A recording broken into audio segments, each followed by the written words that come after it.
Hi everyone, welcome back to my channel. Today we're going to be making roast chicken and vegetables. If you'd like to see how I make this recipe, please keep watching. So this is the list of ingredients that I'll be using for this recipe. If this is your first time visiting my channel, please support me by hitting the subscribe button and notification bell to get notified when I upload recipes. So into a bowl I added baby potatoes, butternut squash, carrots, vine tomatoes, and now I'll be adding olive oil to this recipe. So you want to add as much olive oil that you know would get this cooked, so add as much as you can to avoid the veggies from burning. So after that I added a little bit of salt, and I'm just adding black pepper to this recipe. I like the aroma it gives to the recipe, so I'm just grating black pepper over the recipe. And now I just added a little bit of dried thyme, garlic granules. I'm just drizzling it all over the veggies as well. And next I'll be adding minced herbs to this recipe. I'm just drizzling it all over the veggies as well.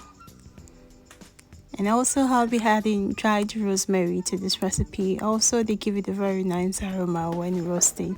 And after that I'm just going to mix it together. You can see how colorful that looks like. I'm just giving a good mix to make sure all the herbs are incorporated together with the veggies.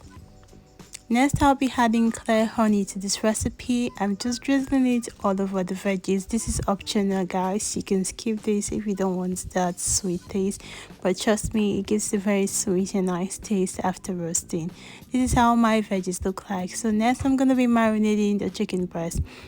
So I'm using 2 chicken breasts for this recipe, and now I'm just adding a little bit of spice to it. I'm adding a little bit of paprika, and now I'll be adding a little bit of ground ginger. I'm just drizzling it all over the breast to marinate for a bit. And I'm also going to be adding a little bit of medium curry, drizzle it all over it, and also a little bit of salt to taste. Just add a little bit of salt, that will be good. And also I'm adding a little bit of chicken stock cube to this, and then I'm just going to be rubbing it onto the chicken breast to make sure it's properly coated before roasting.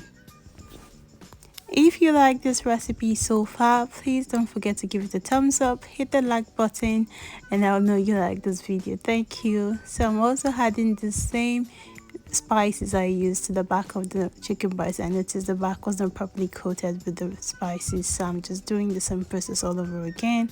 And now I'm just going to be adding a little bit of black pepper to it, just as I did the veggies.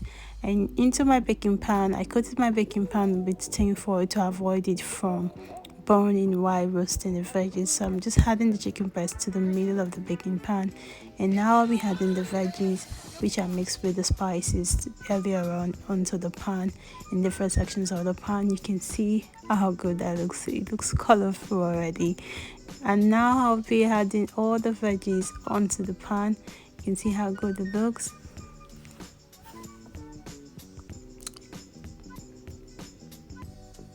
And after that I'll be adding lemon slices. So I use 1 lemon for this, and I'm just putting it into different sections of the pan. They will release their juice to this, and you can see how good this looks. I'm coming for a closer view. So I'm gonna bake it at 200 for about 40 to 15 minutes. I'm using the oven baking setting, and after doing that you can see how good that looks. They release their own juice and it tastes good as well. You can see how lovely and colorful that looks, guys. This is my chicken breast and vegetable roast. I'm just removing the lemon because they're properly dried out as they release their juice to the veggies. You can see how good that looks. I'm just placing it for you guys. See how my chicken breast and roast veggies look like. It looks good and it tastes yum. Thank you for watching.